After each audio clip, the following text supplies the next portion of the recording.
Hello लोगोफोर, आंनि बड' सेंग्रा इउटुब चेनेलाव फिन खनसे बरायहरनाय जाबाय। नोंसोरनि सायाव मोनसे गोदान भिडिअनि सायाव आपडेट लानानै फैदों आङो। बे मिउजिक भिडिअनि टाइटेल एबा मुङानो जादों मदारजों। बे मिउजिक भिडिअआव फाव खालामनाय नुनो मोनगोन नाफाति हाज'वारि। बिथांखौ फान्थावस्रिबो होनना सिनायना मोननाय जायो आरो लोगोसे गोबां फाव खालामनाय नुनो मोनबावगोन। बे मिउजिक भिडिअआ रिलिज जायाखैनो। रिलिज जानायनि उनाव नोंसोरनि सायाव मोनसे गोदान भिडिअनि सायाव आपडेट लानानै फैफिनगोन आङो। आरो नेक्स्ट आपडेटआव दङो बे मिउजिक भिडिअनि टाइटेल एबा मुङानो जादों खान्थाल जाबा आथा नाङो।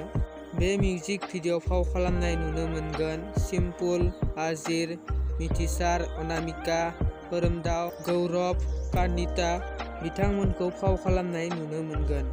मेथाइखौ रोजाबदों बि बर', सुलेखा।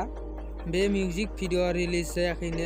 रिलिज जानायनि उनावनो नोंसोरनि सायाव मोनसे गोदान भिडिअनि सायाव आपडेट लानानै फैफिनगोन आङो।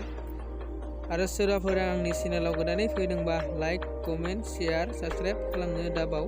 आरो लोगोसे नेक्स्ट भिडिअआव लोगो मोनबावसिगोन।